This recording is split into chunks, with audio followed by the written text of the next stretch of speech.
हर परिस्थिति को ना दो तरीकों से देखा जा सकता है। अब मैं आपको एक छोटा सा प्रसंग बताती हूँ। ये प्रसंग मैं इसीलिए सुनाती हूँ क्योंकि मैंने भी अपने जीवन में हमेशा कहानियाँ, प्रेरक प्रसंग और गीत, हमारे बॉलीवुड के गीत पुराने बहुत अच्छे हैं, नए गीतों कम है, ऐसे नहीं कहती बुरे, कुछ गीत नए भी बहुत अच्छे हैं, लेकिन पुराने गीतों में खैर काफ़ी फिलॉसफी थी, बहुत अच्छे थे। वो हर परिस्थिति में आगे बढ़ने के लिए बहुत अच्छी सी प्रेरणा देते थे। तो इसलिए मैं इन 3 चीज़ों को ध्यान में रखते हुए ही आगे बढ़ी हूँ। एक प्रेरक प्रसंग, दूसरी कहानियाँ और तीसरे गीत। गुरुदेव तो श्रेष्ठ हैं, गुरु शक्तियाँ सर्वोच्च हैं, वो आत्मा की बात है, लेकिन इस देह की बात करें तो ये 3 चीज़ें थी जिन्होंने मुझे अपने जीवन में बहुत प्रेरणा दी। तो मैं एक प्रसंग आपको सुनाती हूँ कि एक बार 2 सखियाँ, आज के ज़माने की 2 फैमिली फ्रेंड्स थे।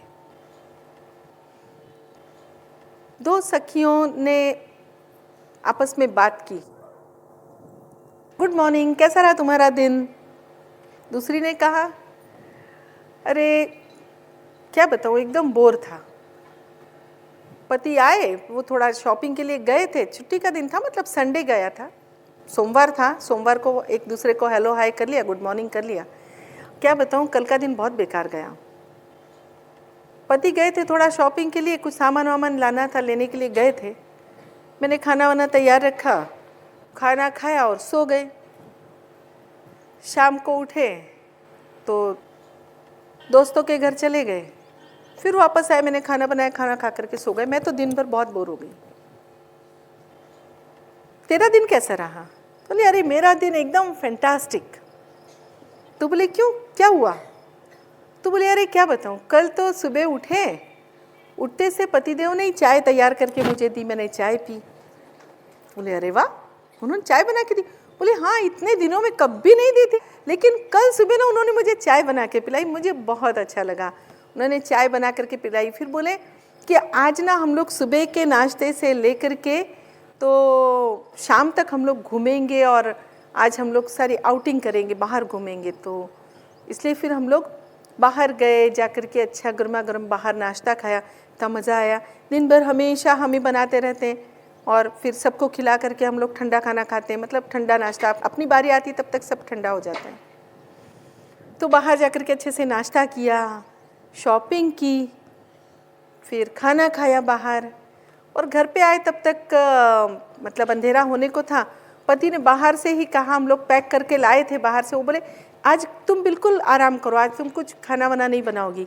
बाहर से ही खाना पैक करवा करके लाए थे। उन्होंने कहा आज ना हम कैंडल लाइट डिनर करेंगे, और तुम तो जानती हो अभी सर्दियों के दिन कैंडल लाइट डिनर, हल्की हल्की ठंड, हल्की हल्की गर्मी, इतना अच्छा मौसम, रोमांटिक और मस्त। हम लोगों ने कैंडल लाइट डिनर किया और फिर रात को सो गए। बहुत अच्छा रहा मेरा कल का दिन। तो बोली अच्छा चलो बहुत अच्छा है, चल तेरा दिन अच्छा गया, तेरी बातें सुन के मुझे भी अच्छा लगा, चलो अब आज के काम में लगते हैं। तो उन्होंने फ़ोन रखा। अब उनके दोनों पतियों की बातें हुई। पति ने आपस में बात की, कैसा रहा तुम्हारा दिन? तो जो पहली का पति था, जिसने कहा ना मेरा दिन बोर गया, उसका पति था, उसने कहा अरे फैंटास्टिक, बहुत अच्छा। वो क्या था, थोड़ा सामान वामान लाना था, पत्नी ने लिस्ट दी थी, सामान ला करके दे दिया, खाना वाना खाया, छुट्टी का दिन था, मस्त लंबी तान के सोया। शाम को उठा, बहुत दिनों से दोस्तों से नहीं मिला था, सब दोस्तों से मिल करके आया और बहुत मज़ा आया। और तुम्हारा दिन कैसे रहा? तो उसने कहा नहीं मेरा दिन भी ठीक ही था। तो क्या हुआ, एक्चुअली मैं इलेक्ट्रिसिटी का बिल भरना भूल गया था, तो घर में लाइट नहीं थी।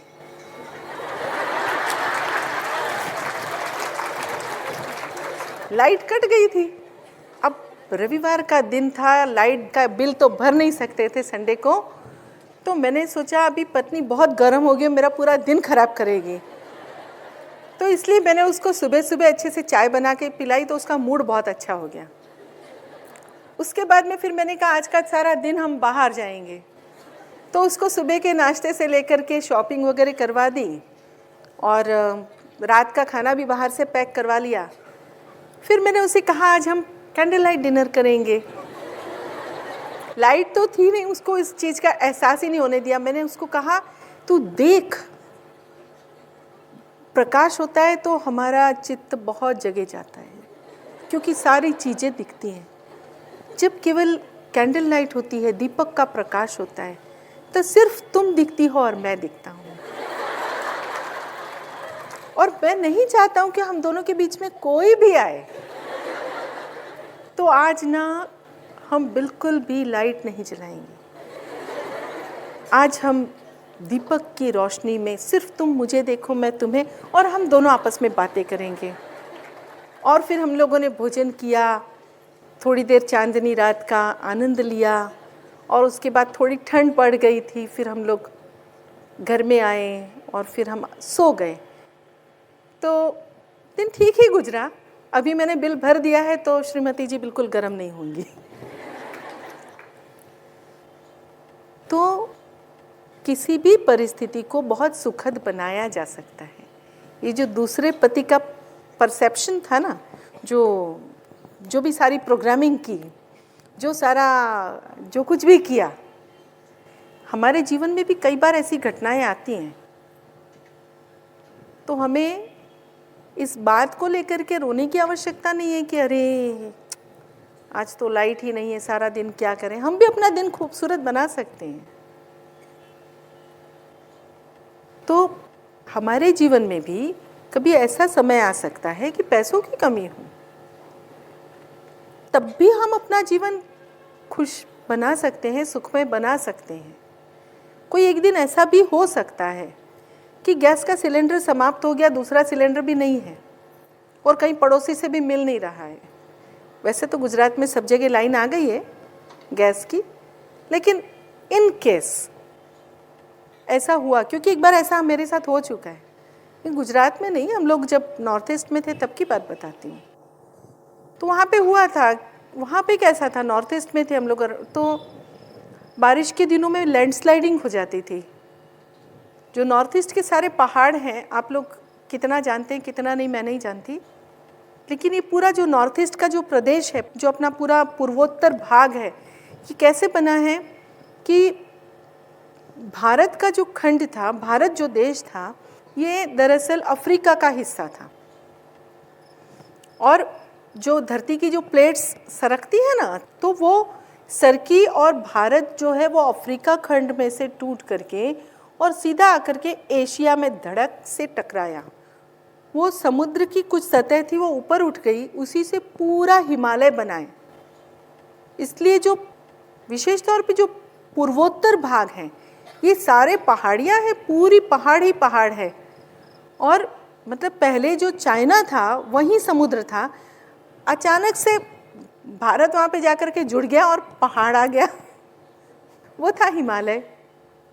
तो समुद्र से बना है हिमालय। तो जो मिट्टी है ना, वो पूरी भुरभुरी है, क्योंकि रेती है, पूरी भुरभुरी मिट्टी है, और गोल गोल पत्थर हैं सारे, ऐसे पत्थर जैसे नदियों में पाए जाते हैं। तो वो जब भी तेज बारिश आती है ना, तो मिट्टी इतनी भुरभुरी है, उसमें बिल्कुल पकड़ नहीं है।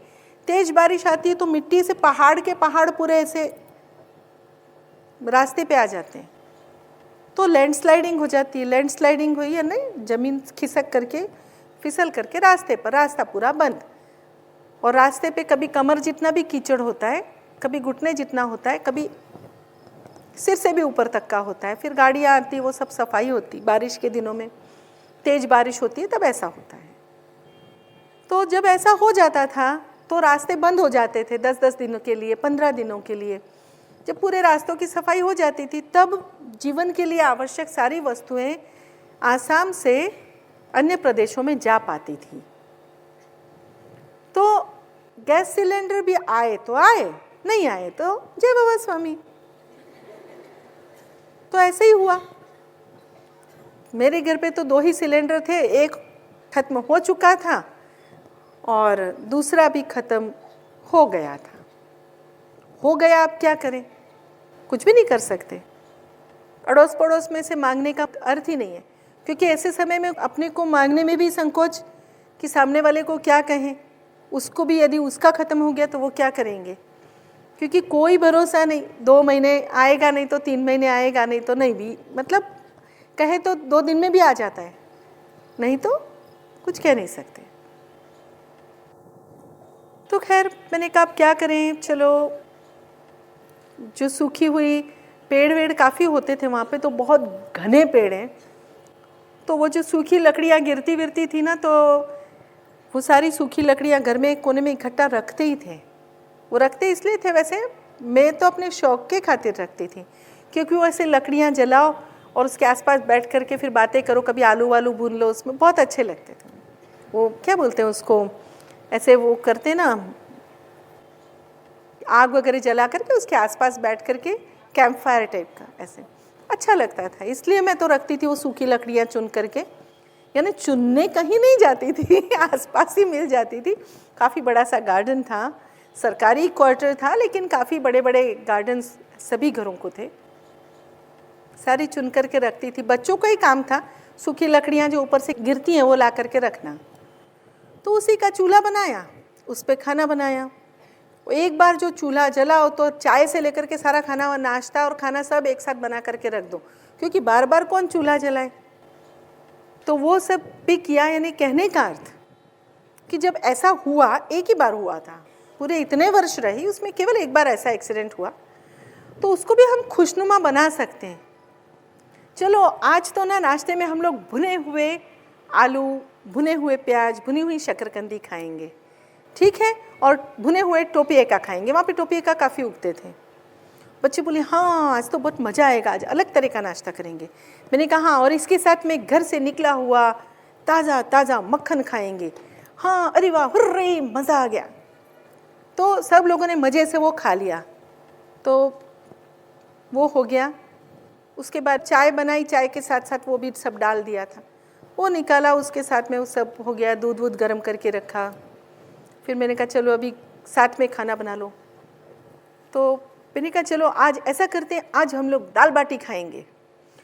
मम्मी दाल बाटी, अरे वाह मज़ा आ गया, कि ऊपर दाल नीचे बाटी। एक ही इसमें क्यों रोटी बनाऊंगी उतना, फिर और चूल्हे पे वो उतना क्या बोलते नहीं, ऐसी कोई प्रैक्टिस थोड़ी ना है कि चूल्हा ज़्यादा गर्म हो गया तो पता चला रोटी जल गई। तो इतना करो, उससे तो दाल बाटी मुझे बनाना आता है आराम से, तो बाटी बना करके चलो दाल बाटी खाएंगे, बच्चों की बिल्कुल पसंदीदा चीज़। तो दाल बाटी बनाई और हो गया खाना। तो वो दाल बाटी इतनी बनाई, मैंने कहा दोनों टाइम वो खाना है तो दोनों टाइम भी खा सकते हैं, बोलोगे तो एक टाइम का बनाते। नहीं नहीं मम्मी, दोनों टाइम खाएंगे, बहुत अच्छी लगती है, बहुत सारी बनाना। बहुत अच्छी बात है बेटा। फिर शाम के लिए थोड़े और मूंग वगैरह भी थोड़े अंकुरित करके रखे थे, वो भी स्टीम कर लिए, उसका अच्छा सा सैलड बना लिया कि थोड़ा सा चेंज, वही दाल बाटी जैसा भी ना रहे। कहने का अर्थ उस दिन को हम लोगों ने पिकनिक डे जैसा मना लिया और मज़े किए। ईश्वर की कृपा थी कि संडे था। उसके बाद में फिर रविवार की छुट्टी थी, शाम को मैं निकली। मैंने कहा क्या करें, कहाँ जाए। कहा चलो ऐसे करती हूँ, दुकानें तो वहाँ खुली रहती थी, कोई परेशानी नहीं थी रविवार की। गई, मैंने कहा अभी इलेक्ट्रिक का चूल्हा ही लेकर के आते हैं, क्योंकि कल क्या करूँगी, सोमवार है, क्या करूँगी कल। गैस का तो कोई भरोसा नहीं, कब आएगा कब नहीं। तो मैं गई इलेक्ट्रिक वाले की दुकान पे गई, उसको कहा, मैंने कहा भैया इलेक्ट्रिक का चूल्हा होगा? तो बोले हाँ है ना। तो उसने दिखाया। क्यों इलेक्ट्रिक का चूल्हा क्यों ले रहे हो, आपके घर में तो छोटे बच्चे होंगे, आप तो फला मैडम हैं, आपके तो शायद बच्चे हैं ना, 3 छोटे बच्चे। मैंने कहा आप मुझे कैसे जानते हैं, क्योंकि मैं उस दुकान पे ही पहली बार गई। मैंने कहा आप मुझे कैसे जानते हैं। तो बोले क्या बात करते हैं मैडम, यहाँ पे गिनी चुनी स्कूल है, गिने चुने टीचर्स हैं, यहाँ पे सब एक दूसरे को पहचानते हैं। अभी आप नई आई हैं ना, इसलिए आप मुझे नहीं जानती होंगी, लेकिन यहाँ आपको सब जानते हैं। आप यानी हर शिक्षक शिक्षिका को सभी जानते हैं। मैंने वहाँ से गैस का चूल्हा, बोले वो इलेक्ट्रिक का चूल्हा आप मत लीजिए, क्योंकि वो ऐसे कॉइल वाला है, यानी वो पुराना समय था तो उसी तरह के चूल्हे मिलते थे। तो बोले कहीं जरा सा आपका वो हो गया ना, करंट वगैरह लग गया तो परेशानी होगी, आप क्यों ले रही हैं ये। मैंने कहा क्या बताऊँ भाई साहब, घर में गैस ख़त्म हो गई। अभी एक दिन तो मैंने पिकनिक जैसा मना लिया, दाल बाटी बना ली, अभी कल तो मुझे स्कूल भी जाना है, मैं क्या करूँगी? गैस तो ख़त्म हो गया, अब पता नहीं कब आएगा। तो उन्होंने कहा अच्छा तो आपको गैस की परेशानी है? मैंने कहा हाँ, वो एलपीजी गैस की परेशानी है। तो बोले कोई बात नहीं मैडम, एक काम करो, आप रिक्शा लेकर के आ जाओ, मैं आपको एक गैस का सिलेंडर दे देता हूँ। मैंने कहा आप? मैं तो आपको पहचानती भी नहीं, आप मुझे ऐसे सहायता करें? मैडम मैंने कहा ना, आप मुझे नहीं पहचानती लेकिन मैं आपको पहचानता हूँ। आप गैस का सिलेंडर ले आइए, ले जाइए, और जब आपके यहाँ पे आ जाए तब मुझे सिलेंडर लौटा देना। मैंने कहा ठीक है। तो उन्होंने मुझे सिलेंडर दे दिया और मेरा काम हो गया। ऐसे ये पूरा जो पूर्वोत्तर का भाग है ना, लोग इतने मदद करते हैं एक दूसरे को कि मुझे ऐसे लगा जैसे पूरा शहर नहीं हुआ, पूरा मेरा परिवार हुआ। उनका मेरा कोई रिश्ता नहीं, ना उनके बच्चे मेरे स्कूल में पढ़ते थे ना कुछ, फिर भी उन्होंने आउट ऑफ द वे मुझे मदद की। खैर, कहने का अर्थ कि हम भी अपने जीवन की प्रत्येक परिस्थिति में से रास्ता निकाल सकते हैं। आवश्यकता है तो एक रचनात्मक रवैये की, एक रचनात्मक दृष्टि की। तो रचना करना तो आप लोगों का कार्य है, तो क्या रचनात्मकता आप लोगों में नहीं होगी? क्या क्रिएटिविटी आप लोगों में नहीं है? हो ही नहीं सकता। एक स्त्री ही है जो मकान को घर बनाती है अपनी रचनात्मकता से। एक इंटीरियर डेकोरेटर आकर के घर का इंटीरियर तो कर सकता है, लेकिन घर को भाव से भरने वाली तो पत्नी होती है, गृहिणी होती है, माता होती है, बहन होती है। तो उसी रचनात्मकता से आप अपने आप को सकारात्मक रखिए, फोकस्ड रहिए। आपको क्या करना है ये ध्यान रखिए। आपको किसी ने क्या कहा इस और ध्यान मत दीजिए। किसी ने आपकी तारीफ भी कर दी तो ध्यान मत दीजिए, किसी ने आपकी बुराई भी कर दी तो ध्यान मत दीजिए। तारीफ कर दी तो अहंकार मत बढ़ाइए, अच्छा हो गया ईश्वर की कृपा, बुरा हो गया छोड़ो अगली बार अच्छा कर लेंगे।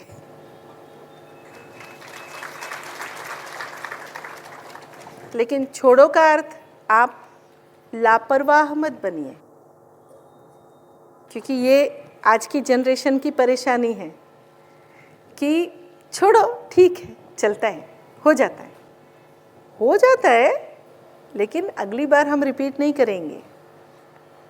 ये बात मैं सिर्फ लापरवाह लोगों से कर रही हूँ, लेकिन वो लापरवाह आप नहीं होंगे ऐसा विश्वास रखती हूँ। और होंगे भी तो आज तक होंगे, कल से नहीं होंगे। इतना तो बदल आएगा ही, इतना तो चेंज आएगा ही सभी में। तो आप जब सकारात्मक दृष्टि से सिर्फ ये सोच के चलेंगे कि अब मुझे क्या करना है, क्या करना है, क्या कार्य है, मैं किस लिए आई हूँ, मैं क्यों आई हूँ, क्या उद्देश्य लेकर आई हूँ, जब इस बात को याद करते रहेंगे कि मैंने जन्म ही क्यों लिया था, इस उद्देश्य को याद करके चलेंगे तो कभी भी पथभ्रष्ट नहीं होंगे।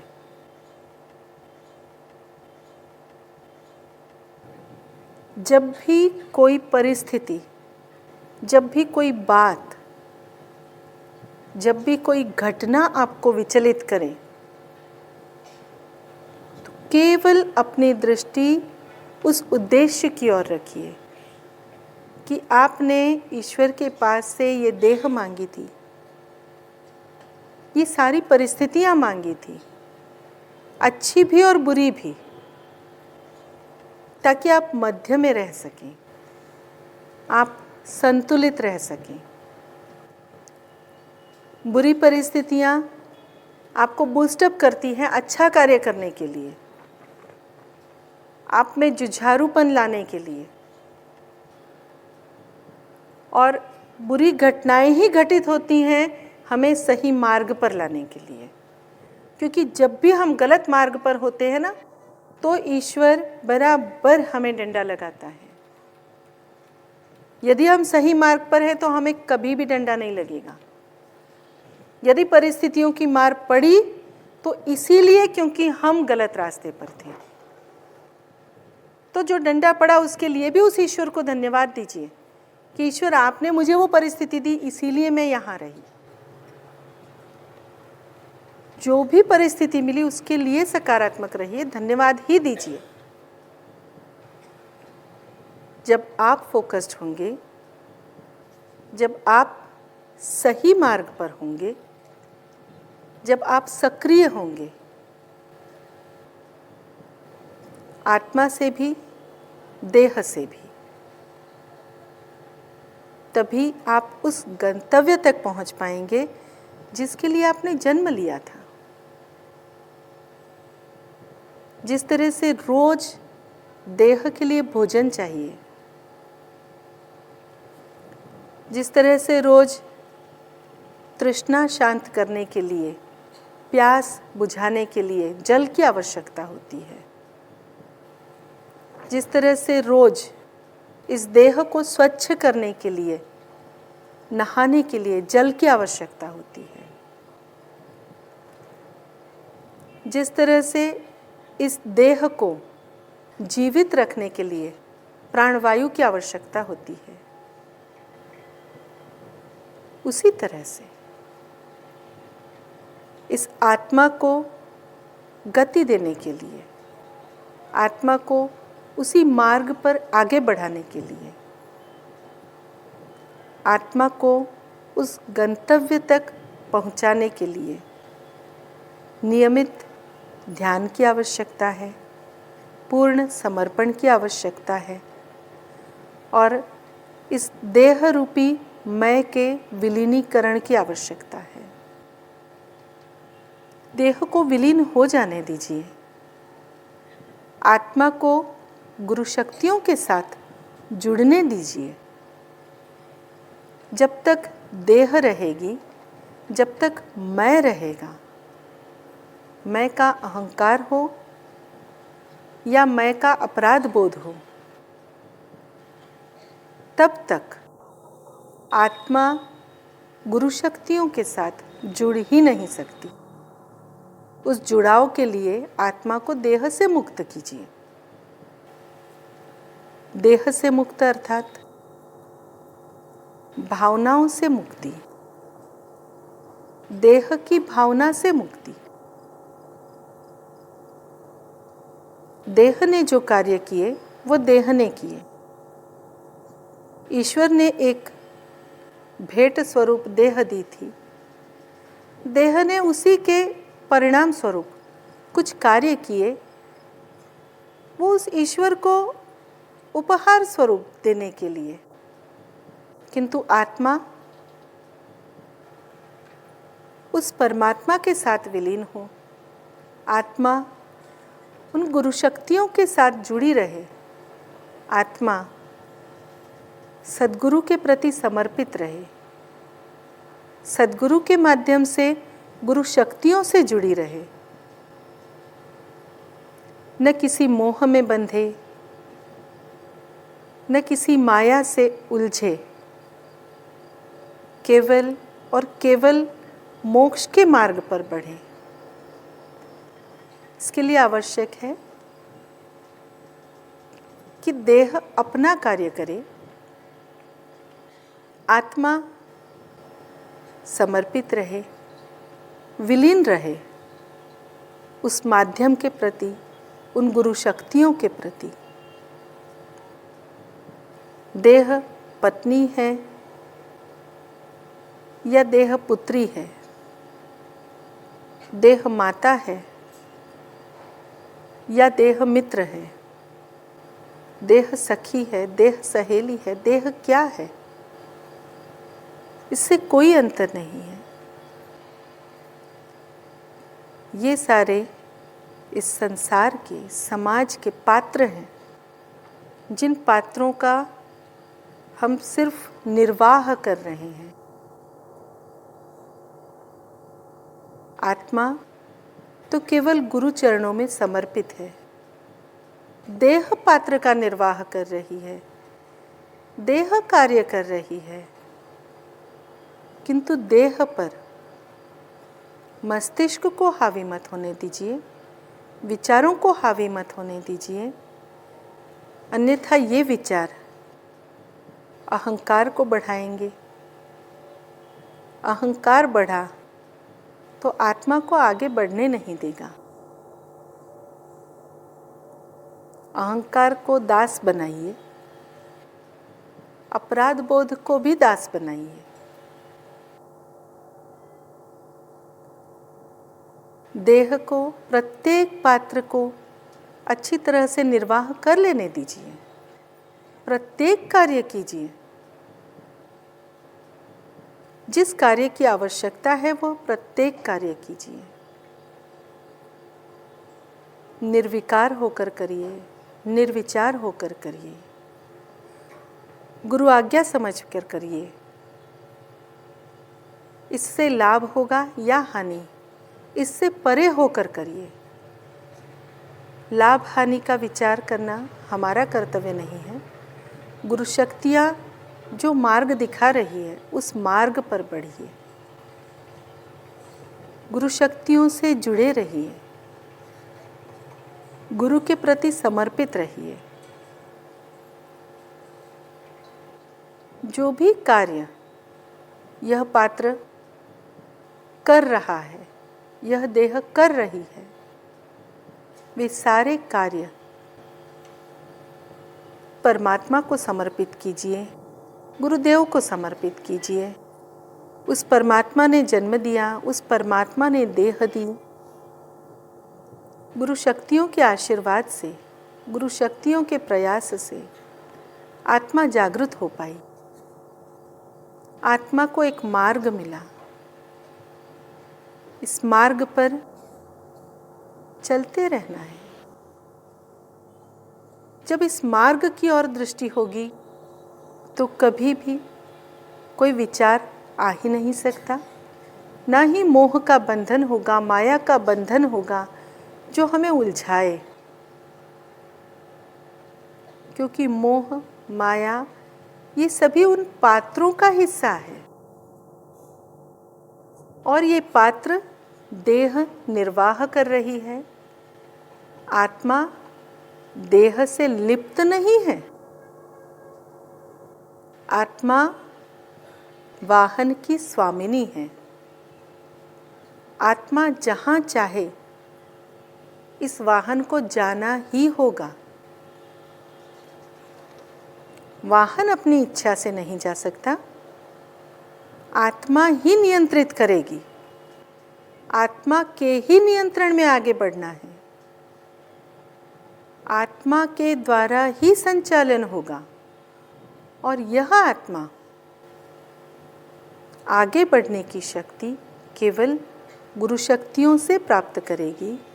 और आत्मा अकेली नहीं है, गुरु शक्तियाँ हैं साथ में, गुरु शक्तियों का कवच है साथ। आत्मा कहाँ अकेली है? तो डर किस बात का है? किस बात से हम डर रहे हैं? क्यों समर्पित नहीं हो पा रहे हैं? क्या कोई विचार मार्ग में बाधक है? तो ये विचार तो देह का होगा ना। और हम तो देह नहीं हैं, हम तो आत्मा हैं। जब हम आत्मा हैं तो विचारों से हमारा क्या लेना देना? हमें तो केवल नदी के माध्यम से महासागर में विलीन होना है। महासागर राह देख रहा है हमारी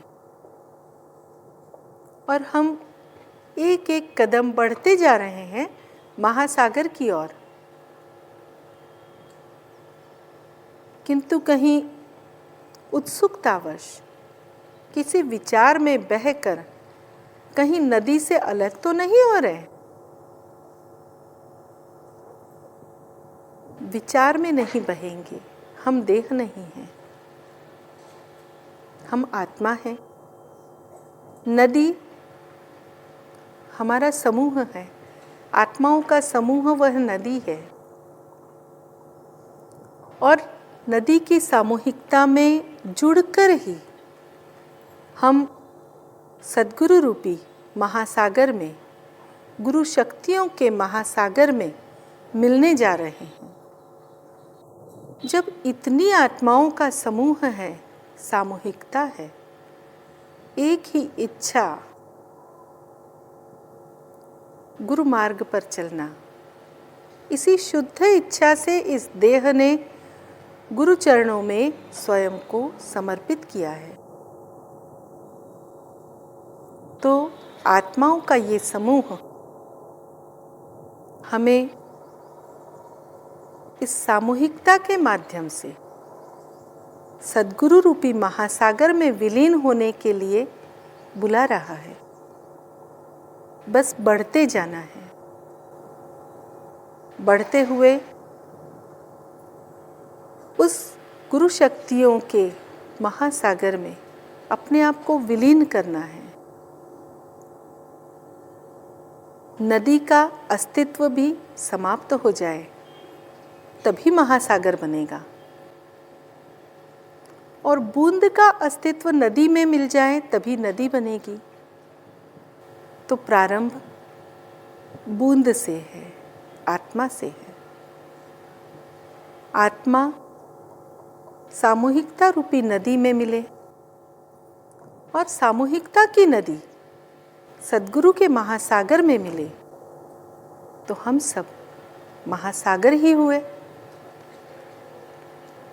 महासागर में गुरु शक्तियों के साथ हम प्रत्येक समय में जुड़े रहे हैं। केवल जानते नहीं हैं कि ये जुड़ाव कभी था, क्योंकि जानना बुद्धि से है, जानने का कार्य बुद्धि कर रही है।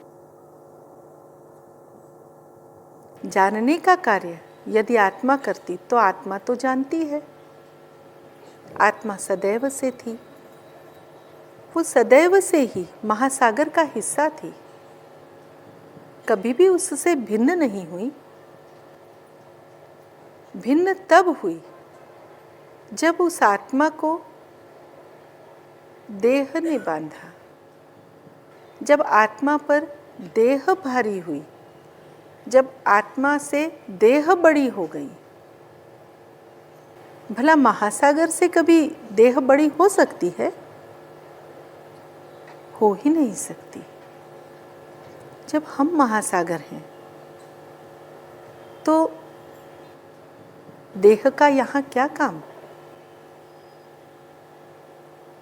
और जब देह का कुछ कार्य ही नहीं है, हम सब गुरु शक्तियों के माध्यम के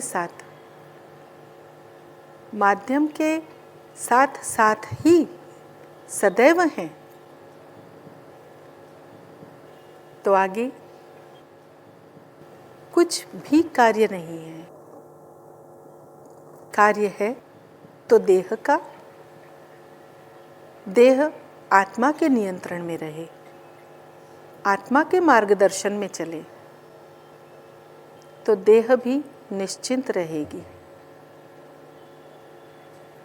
देह निश्चिंत रही तो कार्य भी संतुलित होंगे। कार्य संतुलित हुए तो समाज भी संतुलित ही होगा। समाज संतुलित हुआ तो समाज की प्रत्येक इकाई संतुलित होगी। प्रत्येक इकाई संतुलित हुई तो उसमें स्त्रियां हो या पुरुष हो, सभी संतुलित ही होंगे और संतुलित समाज में कोई बुराई रह ही नहीं सकती। तो इस महासागर में अपने आप को सदैव रखिए। आप स्वयं ही महासागर से नदी में आ जाते हैं, नदी से बूंद में आ जाते हैं और बूंद से देह में और देह के अधीन हो जाते हैं।